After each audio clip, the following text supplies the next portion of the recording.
Estamos no Conecta. Conecta Processo Penal em Debate, podcast que trata de temas atuais de direito processual penal. Este é o episódio número 59.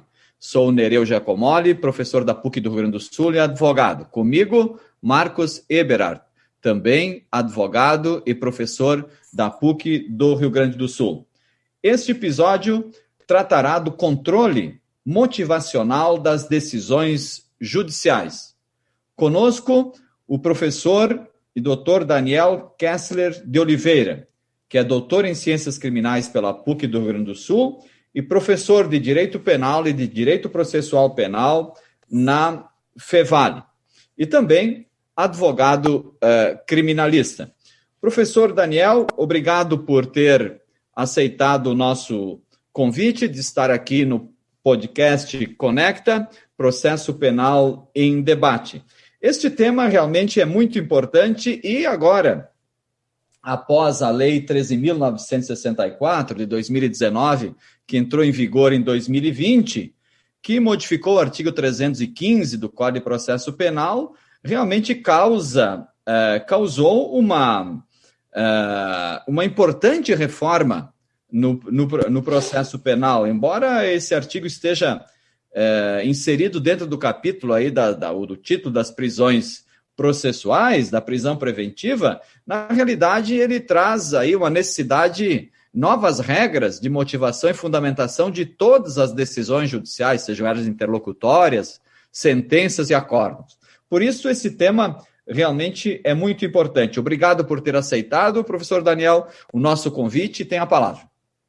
Bom, então, muitíssimo obrigado, meu sempre professor Nereu Giacomoli, né, a quem, então, de longa data eu já tenho o privilégio de poder aprender, seja em diversos níveis de especialização, mestrado, doutorado, e sempre é uma satisfação poder encontrá-lo e poder dividir qualquer espaço com o senhor professor. Então, recebo aqui meu agradecimento pelo convite, que estendo também ao grande amigo, o professor também, Marcos Eberhard, parceiro aí também de diversas batalhas, seja na academia, seja na advocacia.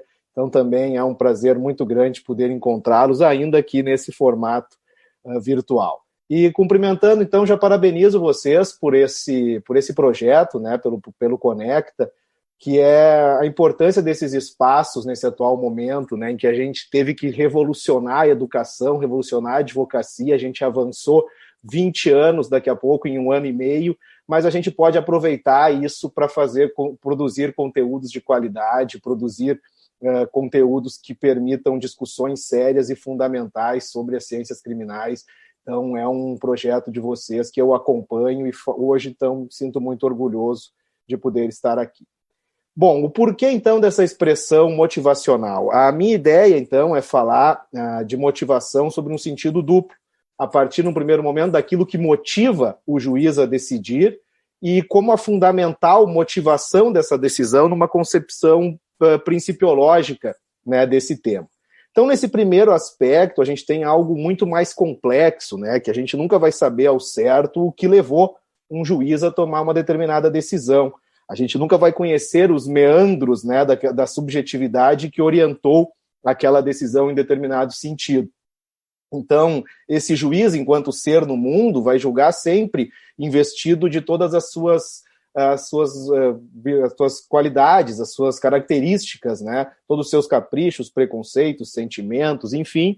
E muito se falou aqui, e vai se falar em outros episódios, sobre inteligência artificial, sobre tecnologia, mas a gente vai lidar com todas essas idiosincrasias do ser humano enquanto formos julgados por um ser humano. Então, esse conflito de expectativas, né, que a gente vai ter, muitas vezes, a guiar a atuação de um juiz, é algo extremamente complexo e que merece, sim, ser debatido para que a gente possa romper com algumas crenças inumanas e algumas concepções artificiais, como lidar com a imparcialidade do julgador enquanto uma categoria psíquica e abstrata, para que a gente possa evoluir para isso sob uma concepção de imparcialidade enquanto uma fundamental categoria jurídica. Então, a gente vai ter uma série de análises a fazer a partir disso. e que seria um tema muito mais complexo, muito mais amplo, e que, de certa forma, eu discuti isso na minha tese de doutorado. Mas, no segundo momento, e que é o que eu acho que é importante a gente tratar aqui, é a motivação da decisão enquanto um princípio fundamental. Ou seja, que razões esse julgador vai apontar como sendo as razões que levaram ele a tomar uma decisão. Porque, a partir disso, a gente vai poder efetuar um efetivo controle racional dessa decisão. Então, a motivação das decisões, ela se coloca como um princípio fundamental por nos possibilitar isso. Ou seja, mesmo que a gente nunca saiba ao certo o que o juiz vai decidir, ele vai ter que nos contar uma história. Ele vai ter que nos dar uma razão amparada em elementos fáticos, jurídicos, válidos, que demonstrem que aquela decisão, então, pode ser considerada uma decisão adequada naquele contexto. Além disso, né, a motivação das decisões, ela permite o direito recursal. A gente não teria a possibilidade de falar em um direito recursal, em um manejo recursal para buscar uma reforma da decisão, quando a gente não tivesse ao certo os fundamentos que o juiz aponta como sendo aqueles elementos que o levaram ele a tomar aquela decisão. E aí a importância, então, de uma devida fundamentação. Então, como o professor Nereu já adiantou ali no início, eu acho que o artigo 315, que é o que eu pretendo discutir hoje, a minha discussão ela vai se dar num aspecto de uma discussão que eu entendo fundamental, sob um ponto de vista acadêmico, que nos permita uma reflexão sobre esse dispositivo que veio, então, a colocar situações que na verdade, numa seara acadêmica, de muito já vem se discutindo, né, e de muito já vem se lutando para que aquilo fosse efetivado, mas também que isso possa, de alguma forma, projetar efeitos práticos para uma legião de advogados e advogadas que nos escutam e que possam, daqui a pouco, saber como lidar, como efetivamente buscar que essas disposições se tornem concretizadas, né? Então, porque eu acho que é fundamental a gente usar espaços como esse para a nossa missão de encurtar, né, um distanciamento entre teoria e prática, um distanciamento entre um pensamento acadêmico e um pensamento que se projete efetivamente no exercício da advocacia na prática. Pois bem, então o 315, que em que pese esteja colocado no capítulo que trata das prisões processuais, no parágrafo 2º ele coloca que não se considera fundamentada qualquer decisão judicial, seja ela interlocutória, sentença ou acórdão, que... E aí começa a indicar algumas situações que, na verdade, à luz do 93, inciso 9 da Constituição Federal, já não seria considerada uma fundamentação válida, mas que o nosso legislador trouxe de uma forma clara para que a gente possa, a partir disso aqui, saber trabalhar com esses elementos para que possamos efetuar esse controle da motivação das decisões, esse controle motivacional. Pois bem, o inciso 1 vai falar em limitar-se a indicação, a reprodução, ao paráfrase de ato normativo, sem explicar sua relação com a causa ou questão decidida. Eu não vou falar de todos eles, porque eu acho que alguns vão ser um pouco mais importantes aqui para que a gente possa trabalhar. O inciso 2 fala em empregar conceitos jurídicos indeterminados, sem explicar o motivo concreto de sua incidência no caso. E o inciso 3 fala em invocar motivos que se prestariam a justificar qualquer outra decisão. Esse aqui é um ponto importante, porque a gente vê muito isso aqui no dia a dia. A gente vê decisões que recebem denúncias, decisões que mantêm prisões preventivas ou que decretam prisões preventivas. E aí, como tu vai trabalhar com essa questão, quando, por exemplo, tu vai lidar com uma decisão que prende por uma garantia da ordem pública, e aqui, de novo, não adianta a gente ficar batendo numa tecla já cansada de que a ordem pública não tem fundamento cautelar, a ordem pública não seria válida, porque a ordem pública está na lei e prende, é o que mais prende gente todo dia. Então a gente precisa avançar. O que é a ordem pública? Por que a ordem pública se aplica nesse caso? Que elementos tu justifica para prender alguém por uma ordem pública nesse contexto? E a partir disso, trabalhar com esse inciso 3, na verdade, que como tu vai dizer, olha, os fundamentos que tu está invocando aqui, tu prenderia qualquer pessoa, em qualquer processo, em qualquer situação no país, porque é um fundamento genérico que se presta a qualquer decisão. Então, não é considerada motivação válida, não se aplica àquele caso, e isso que a gente precisa buscar efetivar. O inciso 4, não enfrentar todos os argumentos deduzidos no processo capazes de, em tese, infirmar a conclusão adotada pelo julgador.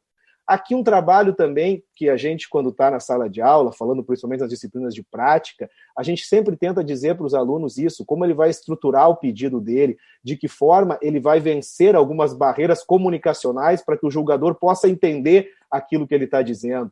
E aqui, a forma de trazer argumentos de uma forma clara, trazer argumentos de uma forma direcionada, montar a tua estrutura argumentativa de uma forma que o juiz possa perceber os teus argumentos, para que justamente tu possa cobrar dele esse inciso 4, de que tenha sido de uma forma correta e adequada enfrentado todos os argumentos. O inciso 5 fala em limitar-se a invocar precedente ou enunciado de súmula sem identificar seus fundamentos determinantes, nem demonstrar o caso sob julgamento, se ajusta àqueles fundamentos. Também uma realidade lamentável, né? Simplesmente se invoca precedente, se invoca enunciado sumular e não se aplica ao caso concreto, não traz a devida fundamentação. E o inciso 6, deixar de seguir enunciado de súmula, jurisprudência ou precedente invocado pela parte.